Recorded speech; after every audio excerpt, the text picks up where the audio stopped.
I think she hinted at the fact that when there is no nap, the evenings actually go a lot more smoothly. So that would be one clue that I'd want to look at. What I don't like to see at 3 years old, and I see it pretty often, is that a child still wants to nap and will take a regular solid daily nap, but then because they have, bedtime starts to fall apart and they're not feeling sleepy until 9, 10, 11 o'clock. And then we fall under, we start doing a lot of habits that we never would have done before. Oh, you're having trouble, so I'll lay with you, or, you know, that sort of thing. So she didn't say any of that, but for anybody else that has a 3-year-old, it's always okay to limit the nap or even drop the nap if that's what's required to protect a decently timed bedtime. We don't want to see our kids up till 10, 11 o'clock at night in most cases, and to protect that they get a decent total of sleep overnight. We don't want the nap to pull away from what they need overnight.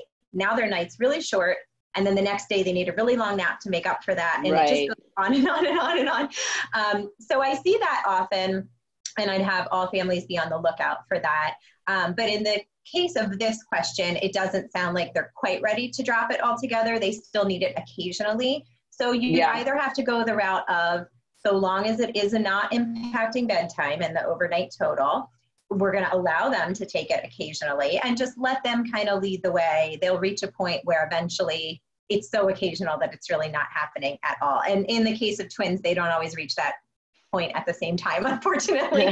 So you'd either have to keep them both on the same schedule and drag one that's not ready along, or decide to keep them separate and let them catch up to each other.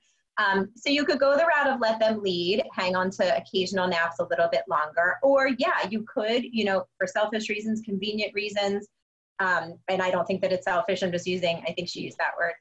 You could say, look, I don't want every day to be different. I need to plan. I need to know what to expect. I want to know where bedtime is going to fall and that it's going to be easy. And I think she said they want time in the evenings for themselves. And I think that's okay. Yeah. So you could say, we are going to forgo the nap so that every day is the same. We're going to go with a nice early bedtime and a really decent total overnight. I think that's okay, so long as these twins or either of them aren't like melting down. Like if they can't make it past 4 in the afternoon and then they're falling asleep at their dinner, that would be a sign that maybe we're doing it a little too soon.